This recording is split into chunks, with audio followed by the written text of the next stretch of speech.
We back. Episode number 10. The Full Yes, Court sir. Report. Yes, Got sir. some music going. We got a good episode in store for everybody today.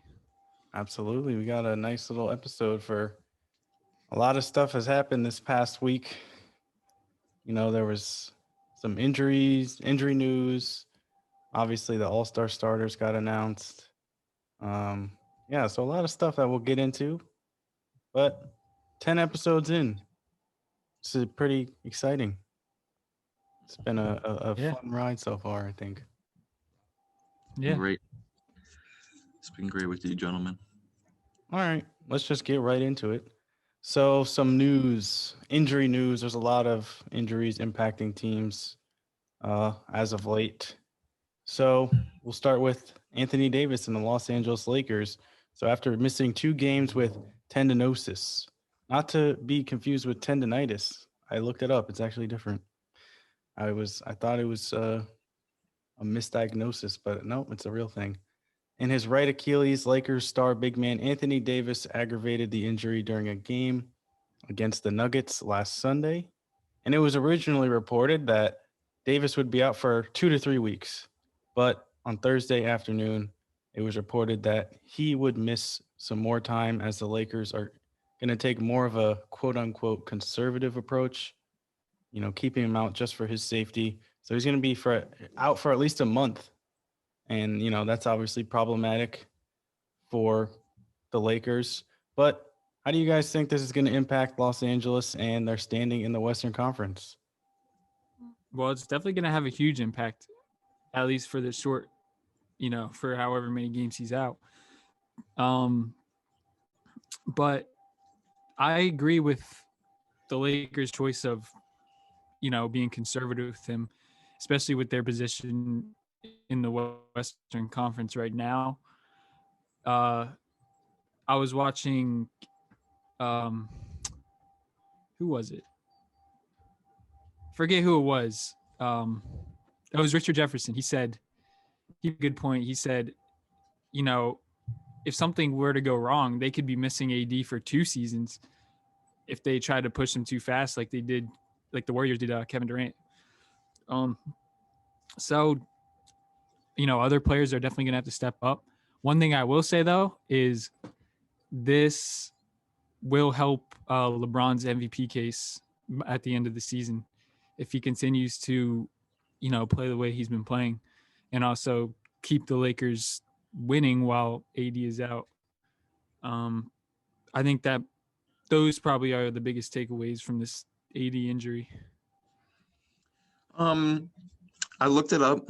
According to statmuse.com, I don't know how reputable of a website that is. It's the first place I think found they're it. they're pretty updated with everything. They're pretty good. All right, that's what I like to hear. They said the Lakers are currently 5-3 without Anthony Davis this season, and LeBron James is averaging just under his average, 25.3 points per game, 9.1 rebounds per game, and 8 assists in those 8 games without Kevin Durant. What am I saying? Anthony Davis. LeBron's carried worse teams to the finals as well. That one Cavs team that one year after Kyrie had left and Kevin Love was still injured, took them to the finals, no problem. I don't see why he won't do it this year. Yeah.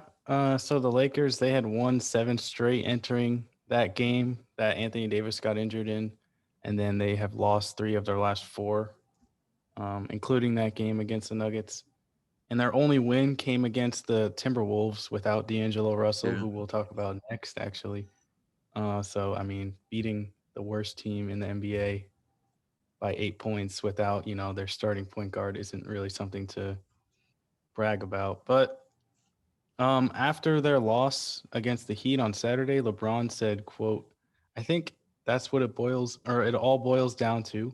And right now is another challenge for me to be able to adjust. Not having AD for a long period of time is something that we haven't had over the last year and a half. And now it's time for me to adjust again and see ways that I can be more effective to help this team win ball games, because that is the sport we're in." So, I mean, yeah, I think I would have to agree with LeBron. I think this is one of his biggest hurdles since joining the Lakers. Even more than his first season when, before Davis arrived, because I feel like that team didn't really have the expectations that they have now, especially after winning the championship. Everyone thought they were going to go back to back, but this is definitely going to be a tough scene for Los Angeles. But we also have to factor in the fact that Dennis Schroeder has also missed the last 2 games for the Lakers, because of health and safety protocols. And he's obviously not as impactful as AD, but he's their starting point guard. He's averaging 14 and 4. So, yeah, like you said though, Toby, all in all, I think this is just going to help LeBron's case to win MVP if he does end up winning MVP. But at the same time, I don't know if that's necessarily what you want if you're the Lakers in that organization, because he hasn't shown signs of slowing down this season. That is LeBron, but I'm sure they probably didn't want him to be carrying that much of a load during the regular season this year, especially after a short off season and, a long postseason run last year. I mean, as a 36-year-old, if he say AD doesn't come back in a while, if he can sustain this level of play, even without AD, that would just I would have to admit he deserves the MVP at that point. But without AD, I don't think the Lakers team can make the finals. I agree with that. I definitely think they'll be a top 4 seed. But those top 3 teams, like the Clippers, Jazz, Suns, I think. Suns, maybe. I don't know. Without AD, one of those definitely beat the Lakers. Yeah, I just said LeBron has carried worse teams to the finals. They'll be fine, but I think I spoke too soon. I think you're right, Toby. I think without Anthony Davis in the playoffs, I don't think they'll be able to compete with the Clippers or even the Jazz. Because you see LeBron out there. I don't know if you guys were watching the game against the Heat. LeBron looked a little tired out there. He was complaining when he wasn't making layups. He was throwing his hands up, getting all upset. But then again, he needs help. Not that he needs help, but the help that he has, they need to step up. Dennis Schroeder was out, but he should be averaging more. I think he's a better player than 14 points per game. I don't know what that guy Montrezl Harrell's been doing, but last season we know what kind of impact he has on a game. He's been playing solid. And Kuzma, at the beginning of the season, LeBron posted a picture of Kuzma with a tweet attached that was asking what player's gonna have a breakout season, and he was like Kuz, and Kuzma's not really doing nothing. He's only averaging 11 a game. I think he was just trying to hype up his teammates, trying to gas them up before the season. That guy Kuzma really fell off. He averaged just under 17 a game his rookie season, and then averaged just under 19 the year after. And then ever since then hasn't averaged over 15. Well, didn't he say he literally doesn't know what his role is on this team? He's just kind of just thrown out there. Yeah, he is just thrown out there. And that's what everybody is except for LeBron and Anthony Davis. Just go out there and do what you can. I saw a report earlier today that the Lakers are considering trading for PJ Tucker. Do you think that is a move that they should try and pursue? I don't know how that helps them necessarily. Obviously he's a solid player, but I don't know if that's really what they need. They have Kuzma. They have Montrezl Harrell, who could swap down to the 4 if they need him. They have Markieff Morris. Yeah, I feel like front court I don't like that move. Solid. Yeah, I don't like that move. But who do they need though? That's the question. I don't even think they need anyone. I feel like they're just kind of overreacting because of the injuries, and they're kind of on a skid right now. If anything, they might need shooters because PJ Tucker. Is he that good of a shooter? Because I don't really know. I feel like playing with LeBron, he would be. We saw what he could do with James Harden. I know he's wet from the corner. That's his spot. But other than that, I don't know. A PJ Tucker on any team is he'll pretty much help most teams out in one way or another. His defense too. Yeah. Yeah. I'll throw him in on one of the better defensive teams in the league. That'll certainly. Now, is he a better option than Marquise Morris? I don't know, but It's situation. there's other teams I think PJ Tucker would be a better fit for, at least in this part of the season. Like the Nets, maybe. Like the Nets, that would be a perfect pickup. I feel like that they probably, if they were to have done that, it probably would have been a part of the Harden trade. You know, I don't. Yeah, I don't know. feeling more and more like excuse me. I feel like one of these buyouts is going to happen, and the Nets are going to get one of these pieces that everyone keeps saying. Well, speaking of the Nets, a former Net, D'Angelo Russell, some sad news. He's going to undergo aeroscopic surgery to remove a loose body in his left knee, and he's expected to miss 4 to 6 weeks of action. I mean, the Timberwolves, I believe they have the worst record in the NBA at the moment. I think they're playing the Knicks right now, Justin. I did not know that. But I mean, where do they go from here? Where do the Timberwolves go from here? I should also mention that they might not have their first round pick this year because in the trade to acquire D'Angelo Russell, they, part of it was they traded a top 3 protected first round pick in 2021 to the Warriors. And I looked it up. Apparently, even if they were to, sustain the worst record in the league this season, there's still a 60% chance that the Warriors could get that pick. So it's very, very concerning. But I feel like at the same time, do they really need another top pick? Because, I'll get into it when I say whatever I have to say about this, but I feel like talent isn't necessarily their issue. I feel like they have a good team. It's just injuries have continuously screwed them over. True. But what do you guys have to say about it? I think it's more than just injuries. I think, one of the things is obviously these players haven't played a lot of games together. And I think I mentioned it in one of the previous episodes, but this is, again, one of those young teams where most of the players are, just a few years into their career, and they don't have, a lot of mentorship in that organization. And to me, it's just kind of like they just threw a bunch of pieces. They just throw a bunch of pieces on the floor together, and they don't really play. They don't really have a good culture at all right now. And I honestly would not be surprised to see a new coach, next season or perhaps the year after. But what I think they should do is definitely go after a few, good veteran pieces that will help. It's hard to, get free agents in Minnesota, but I think if you just throw a few veteran pieces in this lineup, D'Lo and Cat get more playing time together, they could definitely be a playoff team, especially with how we've seen Beasley, how he's progressed. He's also another young player, but I don't think they're in too bad of a position right now, relative to like 3 years from now where they could be. But that's what I got. Yeah, just Cat and D'Lo need to be healthy. Anthony Edwards, my boy, he's already one of my favorite players in the league. Yeah, I think he's already better than Andrew Wiggins. He's already better than Andrew Wiggins ever has been.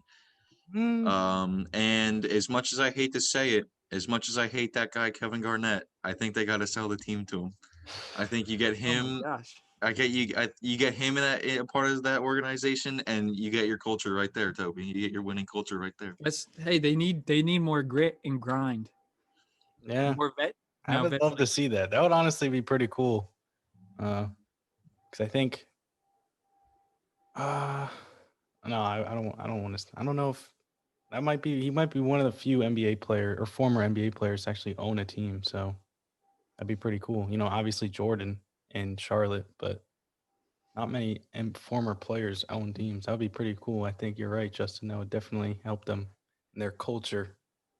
get back I've to I've I've relevant. read things about it. I've read things that Kevin Garnett has been interested in it. He might need to get his money up though. He doesn't have that Yeah, Jordan shoe money. yeah. He don't got billions in the bank. Yeah. I don't know. Seems like a businessman. We all saw Uncut Gems. He knows what Yeah, yeah. uh, no, but yeah, no, I think you're both right. I said that they should consider firing Ryan Saunders, their head coach. He's been really underwhelming ever since he got there. He's gone 43 and 93 in 3 seasons there with Minnesota. I mean, that's despite having, 3 former first round or first overall picks, that being He Wiggins. he had Andrew Wiggins on the team as a coach. Yeah, for like a short period of time before he went to Golden State, and then obviously Cat and Anthony Edwards. I mean, yeah, it's probably unfair to say that he had Anthony Edwards because it's still his rookie season, but like when you have that many talented players and you can't even sniff the playoffs, it's kind of sad. Yeah. Yeah. Let alone be the bottom, like the worst team in the whole NBA. Yeah. Multiple years.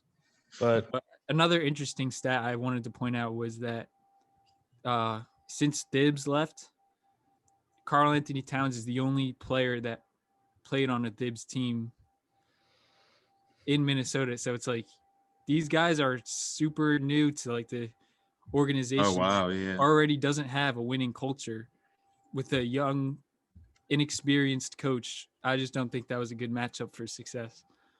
yeah, and I mean, he wasn't even a coach of the team like that long ago, you know what I mean? Like he was there like Jimmy Butler was there. Exactly. So it's kind of surprising that there's been that much roster turnover. Yeah. But yeah, getting healthy is going to be important. Karl Anthony Towns and D'Angelo Russell. This is insane. Since they acquired D'Angelo Russell last year, they've played 5 games together. 5 games. Yeah, that's ridiculous. That's actually just crazy to think about, you know? I mean, obviously the season got cut short. Maybe they would have played more games, but still, like, it's just 5 games. They've only been healthy. That's together. insane. I know. And I believe D'Lo is a free agent after next season. So if they don't make the playoffs, there's a very good chance that we could see D'Lo just say goodbye. I mean, the other New York team. I feel like at the end of the season, if everyone can get healthy finally, I was thinking they might go on a little run, even though it's not going to matter, you know, probably by then they're going to be out of the playoffs. But like, I wouldn't be surprised if they rattled off a couple of wins at the end of the season, kind of like what the Suns did last year, where they just like finally turn it around. And then heading into next season, they just, have a really good start. If everyone can get healthy, though, that's going to be the big. I love some of their pieces, definitely. Nas Reed, Reed, yeah. Josh Okogie. Malik They Beasley. have a good team. That's what I'm saying. They're talented, but they just can't stay healthy. That's the biggest problem, I think. And then I thought they were going to be a playoff team this year. Yeah. After they got Anthony Edwards, I really thought they were going to be at least borderline. Yeah, at least in the play-in.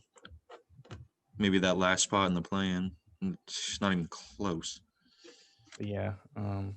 Anthony Edwards, he's been solid ever since he became a starter for them. He's averaging 16 a game with 4 rebounds and 3 assists. I mean, he's still only 19 years old. You have to remember that. So, he's obviously going to get better as time goes on. He was the number 1 overall pick for a reason. So I feel like while they haven't been successful, you don't want to rush this. Hopefully, like you said, D'Angelo Russell doesn't leave, just dip after, barely getting to play with the team and all their stars healthy. But we'll see. That dunk that Anthony Edwards had on that guy the other night, that might be. That was disgusting. That's why I'm just so mad he went to Minnesota, dude. Why? He's playing well. He's gonna be playing well, but like, wouldn't you have much rather see him on like, I don't know, like he literally could have gone to Atlanta and been like in the playoffs his rookie season. That would have been sick, but that's just because it's Atlanta and the rest of the team is sick. Or even the Warriors. No. Could have gone to the Warriors. No, I like Wiseman there. Because if they had Anthony Edwards on the Warriors, it would have just been the same thing as having D'Lo last year. As soon as Clay comes back, He's a different player, though. you're gonna have Oubre, Wiggins, Anthony Edwards, and Clay all ready No, to I go think- at the same I think position. Edwards would have fit in better with the Warriors than D'Lo, Really, just because like He's like a different player. I feel like he's more like aggressive with the scoring, where D'Lo's like he's a passer, like he wants to And he dish the can rock. lock down if he really wanted to. He's like he's a freak athlete. Like in college, like he didn't really have that chance to do that because he was carrying Georgia like crazy, like more than he even does in Minnesota. But like he can, when he puts in effort on defense, like he's locked down because he's huge. I mean, for a guard, he's like 6'5". He's built like super strong, he kind of reminds me of Donovan Mitchell a little bit. except like twice his size. How tall is Donovan Mitchell? Donovan Mitchell is only like 6'1", 6'2", I think. Oh, for real?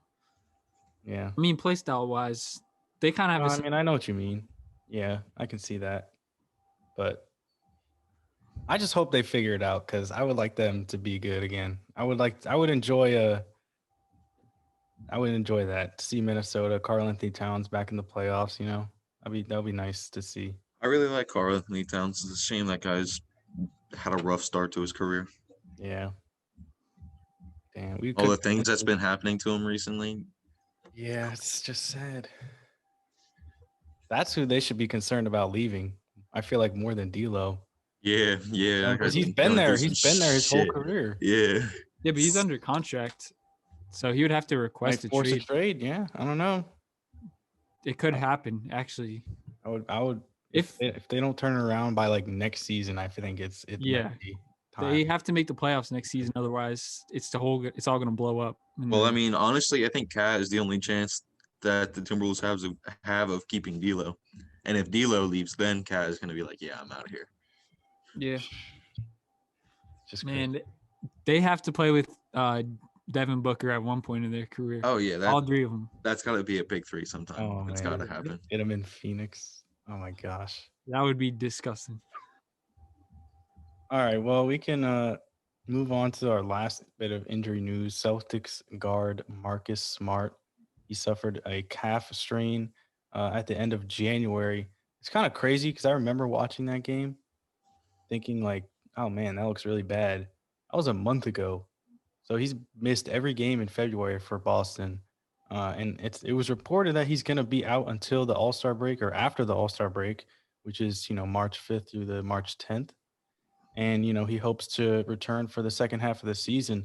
But the Celtics, they're 5-7 without him. And they're currently 15-15, fifth in the Eastern Conference. So they're kind of sliding down the standings in the conference. And, I mean, at the moment, obviously, it's really close in the East. There's a lot of teams right there with them.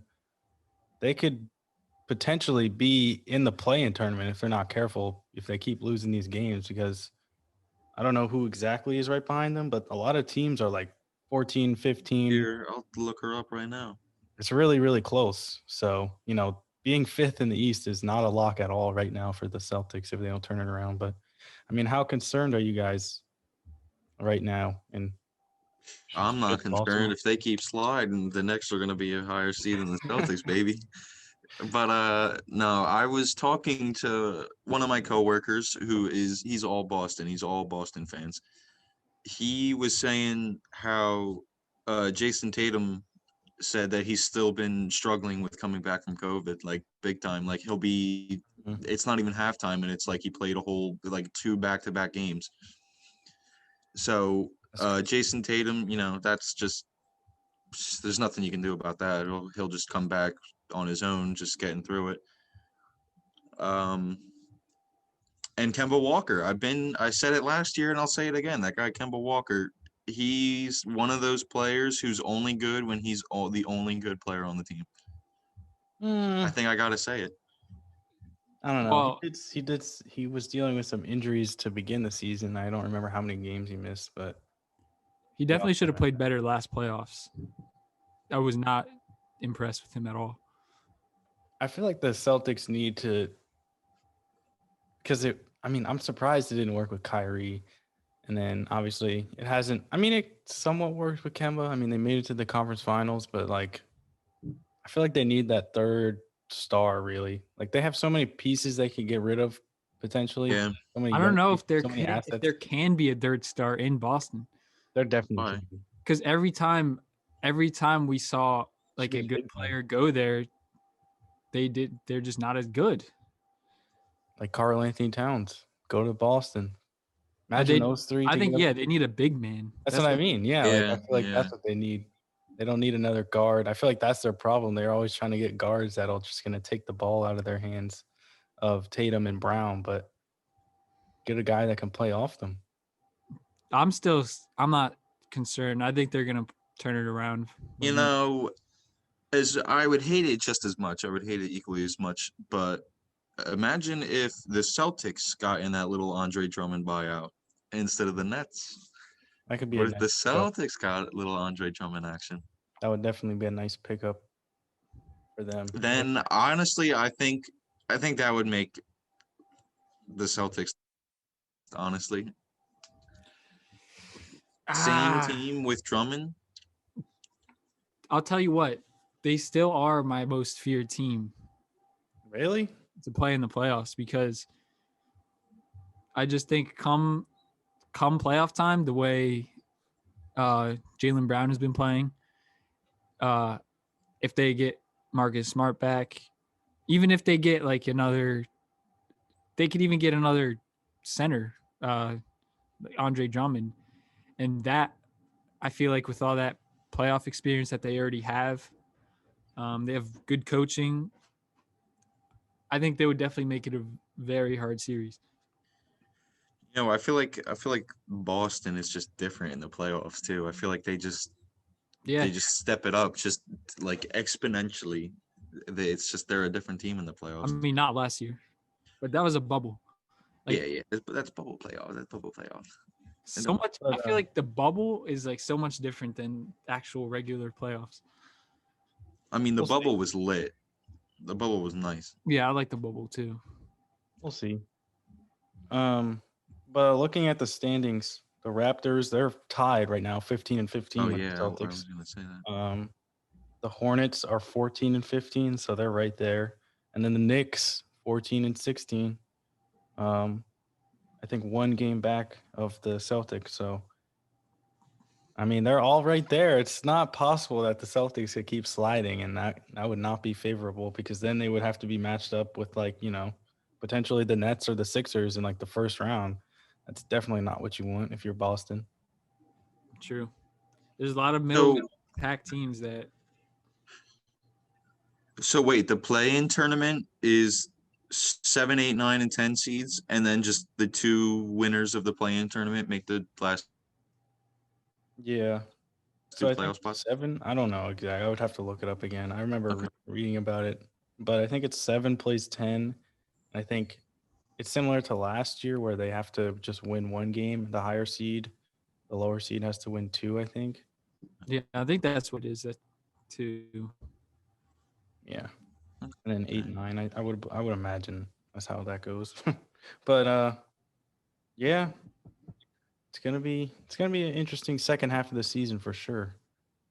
But we can move on to our next topic, which is NBA All-Stars. The 2021 NBA All-Star starters were announced on Thursday.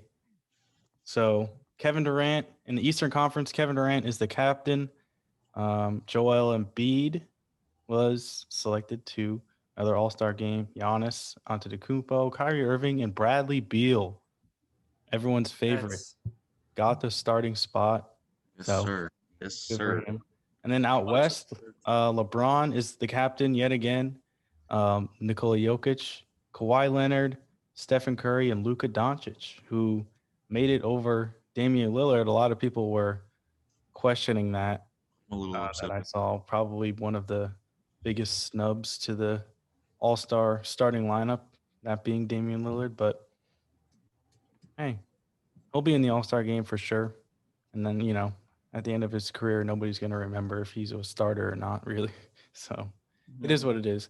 But I figured a fun way to analyze these starting lineups would be for you two to assume the roles of the captains, that being LeBron and Kevin Durant, and draft your squads.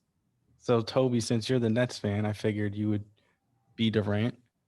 And Sure. Justin, that would make you LeBron.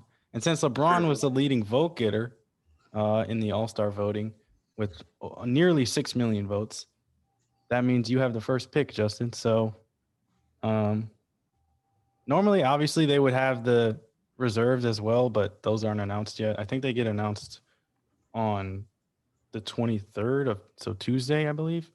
But Yeah, I think so. for right now, we can just do starters. So, Justin, you can make your pick. I'm going to pick the ex-captain of the East, Giannis Antetokounmpo, with me. Okay. You want to provide any rationale as to why you think you pick Giannis? I think besides LeBron and Kevin Durant, he's the best player available. Simple as that. All right. That's fair. All right. Well, I'm glad you picked Giannis because that having Kevin Durant, we got that position put away already. So, a player who I thought you were going to draft, center for the 76ers, Joel Embiid, MVP candidate. Just seen him drop a 50 bomb. One of the most best defensive-minded players in the whole league. That's my choice. All right. Well, I was hoping you would pick somebody else, and I would snag Embiid. So instead of Embiid, I guess I gotta go with the other big man available, Jokic. Take Jokic. I like having Jokic with myself, LeBron James, because we're both great playmakers. So you got Jokic, Giannis, and LeBron. Jokic, Okay. He marks, it's his third All-Star season, or third consecutive All-Star season. He's the first Nuggets player to be a starter since Melo in 2011, I think it was. So that's tough. Much deserved too. Oh. Okay. For my second pick, again, we're sticking with the defense here. We already got KD, one of the best offensive-minded players in the whole league. We're picking Kawhi Leonard. Put him at the 3 spot. Okay. You can have that guy because LeBron's probably gonna have to play him in the conference finals anyway. I don't want to deal with that guy in the All-Star game. Gotta get clamps. I guess I'll pick my boy, Steph Curry. Space the floor a little bit. Give us that much needed shooting. damn. Okay. Actually, that's a good choice. You got a bunch of playmakers on your team now. But I think the better point guard choice is Kyrie Irving. Of course. Just a bucket. He's just simply the best handles we've ever seen. Yeah, I said it. I don't care. Best handles of all time. Of all time? Of all time. Wow. Well, if I'm not mistaken, that only leaves two people left. And I think I'm going to take Luka Doncic. Ooh. I thought you were going to take Beal. I want to because I like Bradley Beal better as a player, but the team that I got, like LeBron, all right, Luka, Steph, Luka, LeBron, Jokic, and Giannis, like it's over. It's literally like 5 playmakers. Exactly. Like it's the All-Star game. Why do I gotta play defense? I'm trying to drop 200 on you, Toby. Are you okay? He's the reigning defensive player of the year too. What do you mean? I find it interesting that you're all about the offense, but you passed on the number 1 scorer in the NBA, Bradley Beal. Scoring and offense is different, all right, buddy. We need nice flow. We're not ISO only. We're not ISO only. No. We need a nice flow. All right, have fun guarding us though. Not gonna I mean, matter it'll when be difficult for anybody you. on your team knows how to do is play defense. Oh, that's And- cap.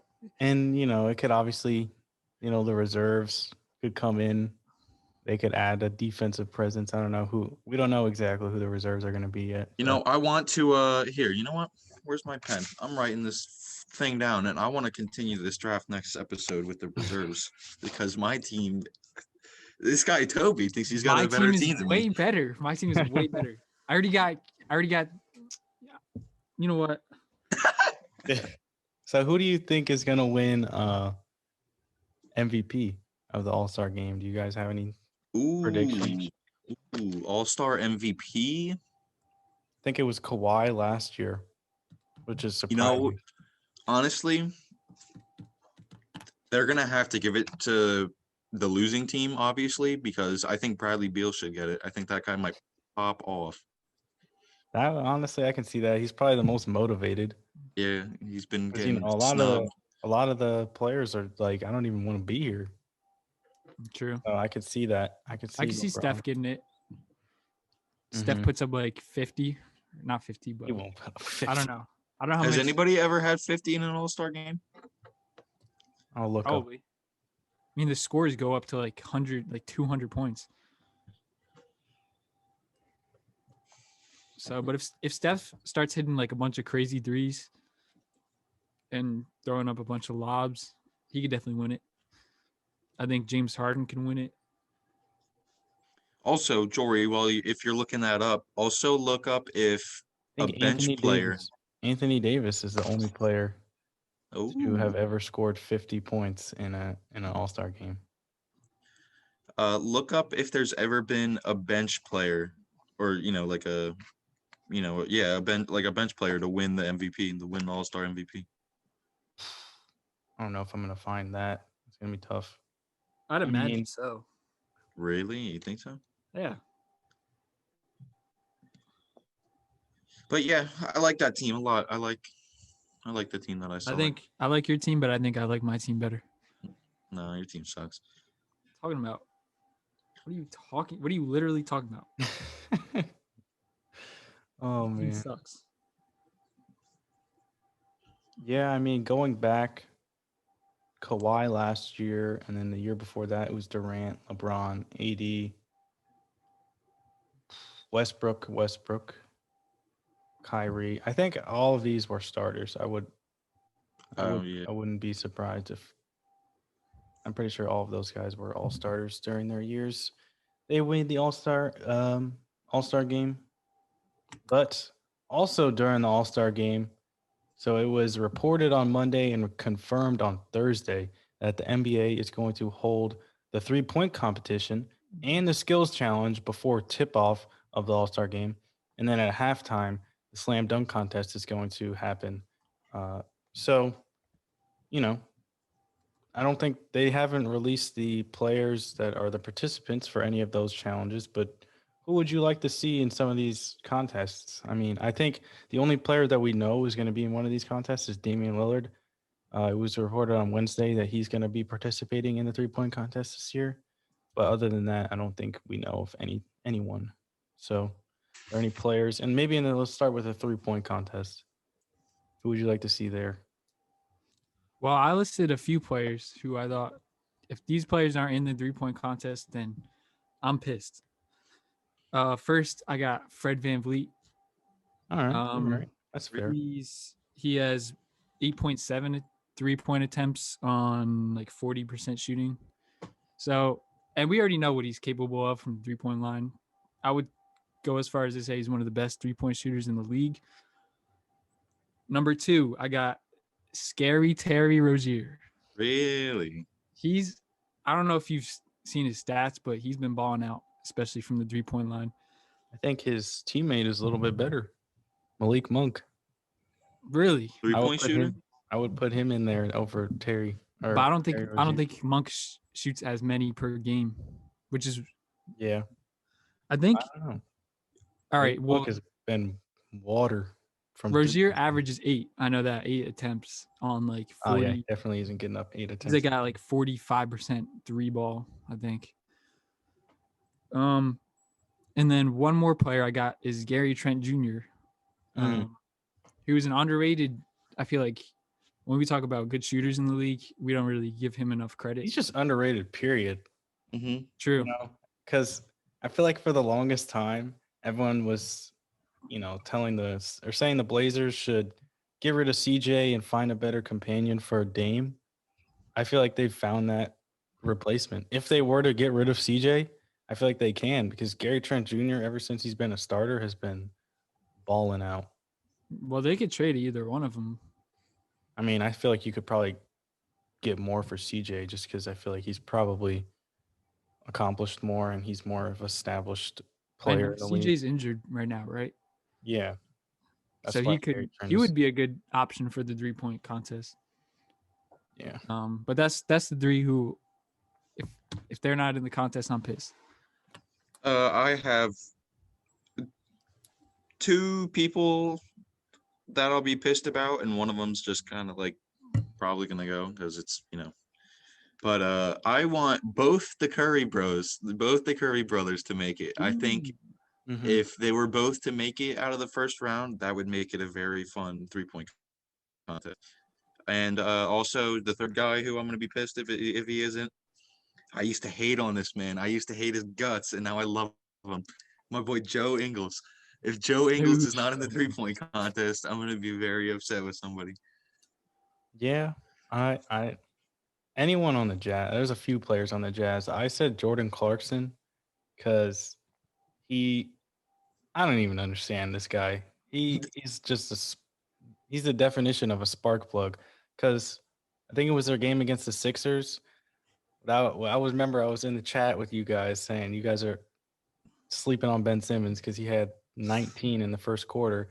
But I remember during that quarter, the Jazz were just lost. And then Jordan Clarkson came in and immediately just hit 4 threes. And I was just like, what the? He literally couldn't miss off the bench. Like he's just already ready to go. So I feel like that's part of the 3-point contest is like, you got to just be able to go. You're not going to get any warm up. I mean, they probably have warm ups, but like, you really just got to be locked in like immediately. You can't start off cold. So I feel like that would help him. And then I said Max Strus, who was a name I mentioned not too long ago on the Heat, sharpshooter. I feel like everyone would say Duncan Robinson, but I think I would rather see this guy because I feel like he can really do some damage. And then KCP on the Lakers, who has been one of the best shooters in the league, actually. People sleep on him. He's a great shooter. Yeah. People sleep on KCP. So those, I mean, I'm sure a few of those players are probably going to make it. But moving on to the skills challenge, it's probably a lot of players that you could name. But who are some players you'd like to see in this challenge? Toby, you said you would like to see Gary Trent in the 3-point contest. I said I would like to see him in the skills challenge. Okay. I couldn't come up with all 8 participants, so I just threw out a couple names. LaMelo, of course. Jorie, you had that on the list. LaMelo, of course. I would like to see Jordan Clarkson in the skills challenge. I'd like to see De'Aaron Fox, Brandon Ingram, maybe, and my boy Julius Randle. Julius Randle would be great in the skills challenge. That would be that could actually happen. I can see that happening. Obviously LaMelo Ball, one of my favorite players. Another player I want to see, a relatively young player, Shai Gilgeous. I think he would be a good pick. He would be pretty good for the skills challenge. And I was thinking of big men too, because obviously 4 of them have to be big men. So, Marvin Bagley, I think he's got a good jump shot. You think he can still, not really revive his career, but do you think he can still be something? Yeah, because he's been pretty bad since he's been drafted. He was in the same draft as Luka and yeah. I mean, relatively speaking, like he still has a good impact Like he could still have a good impact on any team. And the last person I mentioned was Chris Stapps. Even though I know I think he's been it before. I think so too. I wasn't sure. I didn't look it up, but if he hasn't been in it before, he definitely deserves it. I know Justin, as a Knicks fan, doesn't like to hear that, but I don't even know how I feel about that clown. He never should have left. He had no reason to leave. you guys booed him. I wouldn't. Whatever. I can't believe Jorie didn't say it, but Bam Adebayo, he should be in it.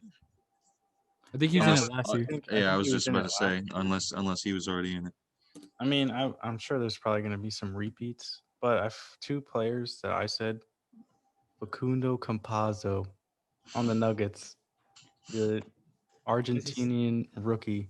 He's like 29 years old, but they got him from from overseas. He's just a wizard with the basketball. I like how he plays. Yeah, it's funny. He really is just crazy with the basketball. And then Kyle Anderson, who's like a point forward essentially for the Grizzlies. I feel like he could potentially do well in the skills challenge as well. And then like you guys said, LaMelo Ball and Julius Randle. I think those two should probably be in it. I think LaMelo especially. I feel like everyone would probably want to see him in that challenge. Does anybody remember who won it last year? Jeez. No. Good question. It was Sabonis versus somebody else.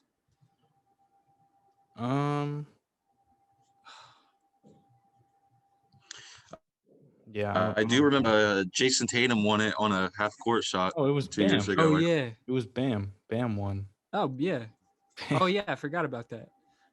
Yeah, Bam won. I'm not surprised by that. Yeah. That's why I feel he probably doesn't want to do it again. But maybe, I don't know. All right, so probably the most exciting of the three competitions, the dunk contest. What would you guys, or who would you like to see in this one? There's plenty of names you could have said. Well, I feel like, but two people. You go. I was gonna say, if the NBA was smart, they should definitely get Ja Morant and Zion, both in the same dunk contest.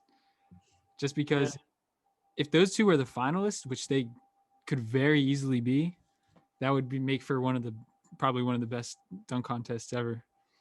Jorie, your list on the rundown, I couldn't have picked any better candidates myself. Ja, Zion, Anthony Edwards, and Obi.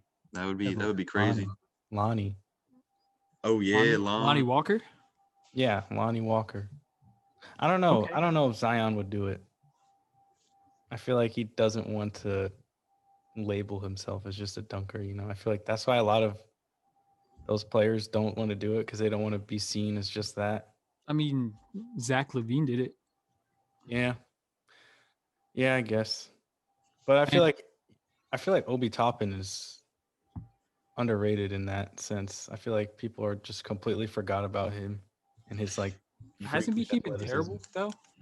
Sucks so bad. He's been hurt in and out of the lineup. I feel like he's another player who could, if he finds his footing, be really solid. Justin, what's good with him? Well, yeah, he was injured. That's why I like to see him in the dunk contest. I feel like he could revive, get some confidence. Have a good showing there. That'll be fun for him. But there was a player I wanted to mention that I don't think anybody's mentioned yet, and that's Miles Bridges on the Hornets. He would have like some dunk where he gets a pass from LaMelo or something. Yeah, I don't know actually if they would all be there. Actually, I don't know if LaMelo's in the skills challenge. Yeah, maybe. I don't know how it's gonna work, to be honest, with the COVID protocols. Yeah. Damn. Those are always fun when they get the teammates out there and they try and do something like. Yeah, that's always fun. Yeah, that could. I'm excited. Obviously, concerned with all the COVID protocols and things like that, but it should be a fun. I'm sure they'll have like all the safety and all that sort of stuff handled. It's just a matter of if if someone was to get it during that weekend, then that would look really bad on the NBA. Yeah. Yep. All right. Well, a league, I guess, that's been pretty solid handling COVID. The NBA G League, they started their regular season on February 10th. They're in a bubble down in Orlando. And so I guess the first game of their regular season, a matchup between the Santa Cruz Warriors, so the or the Golden State Warriors G League affiliate team, and the G League Ignite, which is a roster comprised of some of the top prospects in the 2021 NBA draft, that being Jalen Green and Jonathan Kuminga, and also features veterans Jared Jack and Amir Johnson. So, I mean, have you guys been paying attention at all to the G League, and who are some of your favorite players / teams that you've seen this year? I don't really pay attention so much to like how, like, just the games and like what teams are good, but I've been paying attention to which players have been going back to the G League, and three of my favorites. Uh, First one is my boy Kevin Porter Jr. Shouldn't even be in the G League. If he had just gotten any time at all with Cleveland, he'd already be a problem in the league. He's averaging 22.8 points per game. That's third in the G League. 4.6 rebounds, 6.9 assists, and 1.4 steals in 34.6 minutes per game. He's a bit inefficient, but he's only 20 years old. He's got 4 turnovers. He shoots 42.3 from the field and 29.9, 30% from 3. And I was looking at the rest of the stats. 30% in the G League is like, it's like okay. Like, people are out here shooting like 20% in the G League and still putting up like 3 threes a game. Like, Yeah. Yeah. another guy that I wish he was in the league. I wish he was on his G League, like his, the NBA team. Vernon Carey Jr. He's on the Hornets G League team. Mm-hmm. I've known about him since he was in high school. He's an animal. He's 6'9", 270, so he's a bit short. He's on the shorter side for a center, but he's big body. He's averaging 22.5 points per game. That's fourth in the G League. 10.2 rebounds and a block in 30.7 minutes, and he's shooting 56.3%. So he's pretty efficient for a big man. And a guy that's on the Knicks, Ignas Brazdeikis.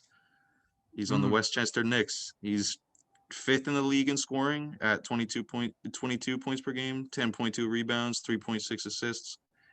And the thing about him is we drafted him in 2019, second round pick. I think he was 47th overall. He knew RJ Barrett from playing in Canada together. I don't know if they played on the same team or if they played against each other, but that was a big thing that year when we were doing the draft. Everybody was like, "Oh, the Canada connection." That's what they were calling him. The Canadian chemistry. All right. Well, I thought of a few players. I've actually been watching some of the G League games this year just because I think it's more entertaining than it was last year based on like some of the players that's in it. I've been having fun watching some of the veterans like Jeremy Lin and Amir Johnson trying to get their way back in the league. But some young players that I want to talk about is Jonathan Kuminga, who I think is averaging like 17 and a half. His play style just kind of reminds me of Paul George. Like his jump shot, definitely, his form definitely looks like Paul George. But for like being so big, he just has that explosiveness that many guards have, which makes him different. It's really hard to guard. Another player is Mamadi Diakite. I think that's how you say his name. He's the guy that played on Virginia Tech. who dyed his hair. I don't know if you. I think it was just Virginia. I don't. Right? I thought it was Virginia Tech. I think Anyways, it's just Virginia. I know who you're talking about. I think he's like 6'9", 6'10". He's averaging about I think 16.9 or something, and he's playing some very good defense.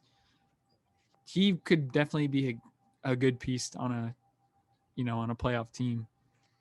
Lastly, I wanted to talk about Luka Samanic, who you might have heard about, but he plays on the G League Spurs, and he's wet sauce. Like He's great. He's a great shooter. His jumps, it's pure, and he's also, he gets boards too. Like he's a very physical player.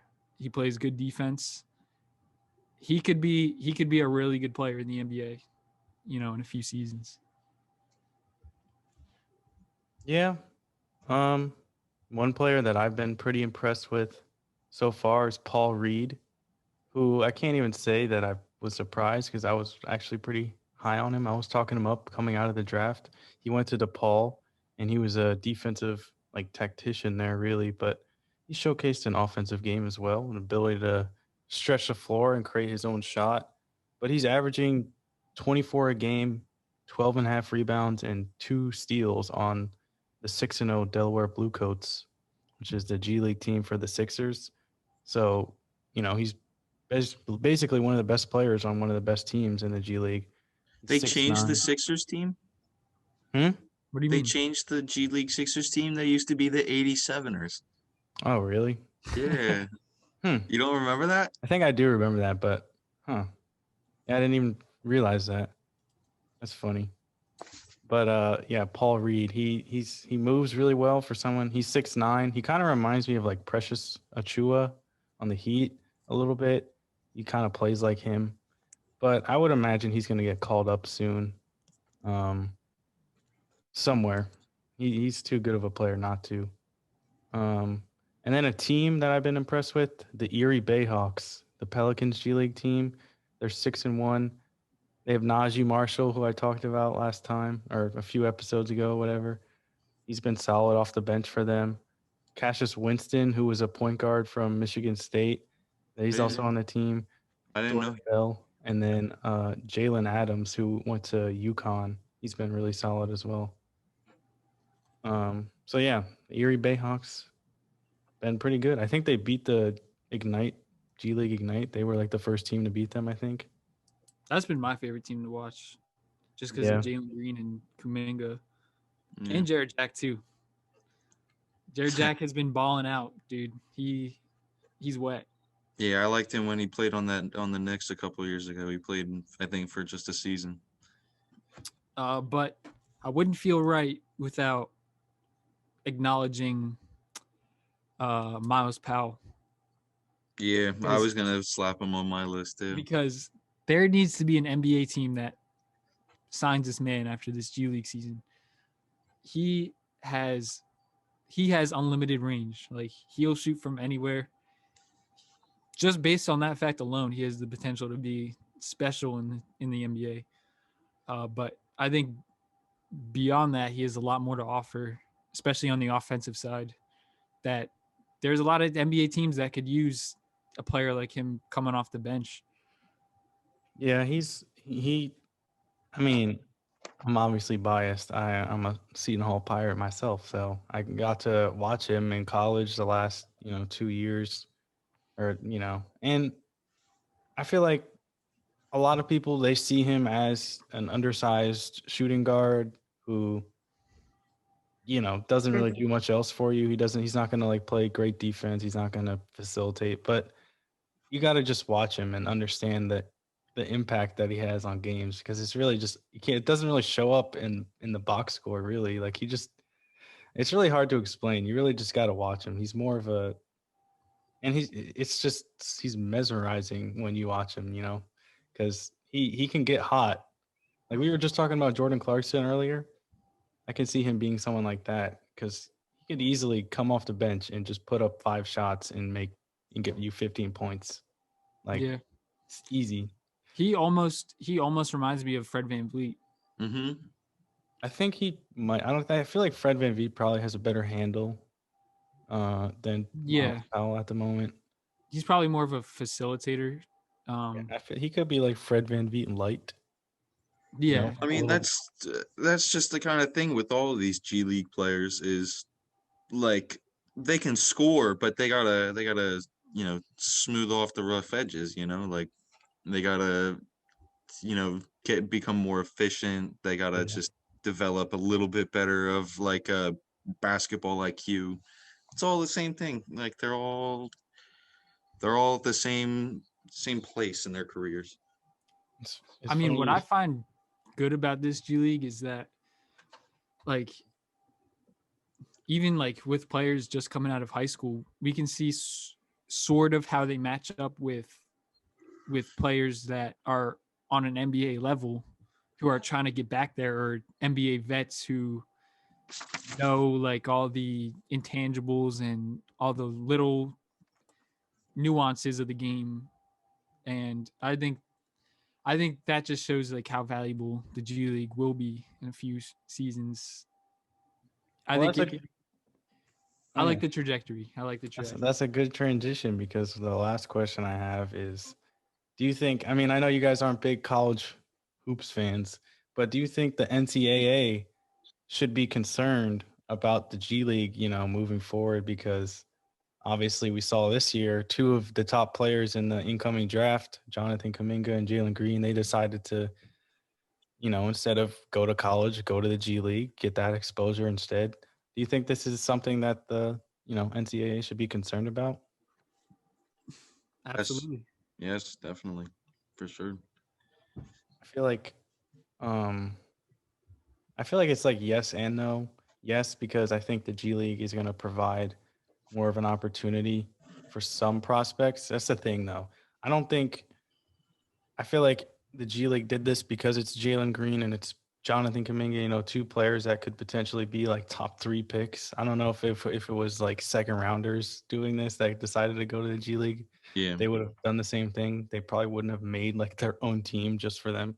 But they could get paid, and it's different. They don't have to go to another country. They can stay here in America. LaMelo Ball, he went overseas to play, and other prospects have done that. I think RJ Hampton is another one, who's a rookie. So they can stay here in America in their home country and get paid to play professionally and kind of play against NBA veterans, maybe other players who are competing to get to the NBA. But at the same time, Duke, Kentucky, UNC, some of those like high-end colleges, even, having some of their worst seasons this year, they're still on TV a lot. They're still getting a lot of exposure, unlike the G League. That's, unless it's like the top teams in the G League, they're probably not even going to be on TV. So it's kind of hard to follow. Well, it has been on ESPN. So I think pretty like there's occasionally, though. They're not potential. a lot of them games on. I think there's potential for it to be more popular as it keeps on growing. But if I was one of those colleges, I would definitely be concerned, because I believe the one and done rule is going to be out of effect pretty soon, if I'm not mistaken. Potentially, yeah. I think they're going to like vote on it in a few years, I think. But if that gets thrown out the window, then I think that would be some trouble for some of these colleges, because even if you're a player who you're not going to be a lottery pick, and you just decide to throw yourself out there from high school anyways, you could still land with like, signing with the G League and proving yourself there instead of proving yourself in front of other college players who sometimes scouts will take away from what you do just because they are college players. Mm-hmm. Yeah, I mean, I've never liked the way how the NCAA operates and how they treat the kids and the players. And I think going to the G League besides having the exposure, like you said, Jory, I think the G League might have more benefits than just going to college for a year. Because if you're going to be, I think you also said it, Jory, the way that Jalen Green and Jonathan Kuminga did it, only like you should only want to go to the G League if you could be a top 10 pick right out of high school, like even without going to college. Like that should be the only way you should go to the G League. But I think with that type of players, you're going to be wasting your time going one and done. You're not going to get any education anyway. And this will help these younger players learn how to budget money and be responsible with their funds. That's the main thing that a lot of people have been talking about with younger NBA players is they go broke before they hit their prime because they were like, oh yeah, I got my first paycheck. Let's go buy a car, a house, all this. Mm-hmm. So I think that'll be good. I think there's a lot of benefits for going to the G League over college. Yeah.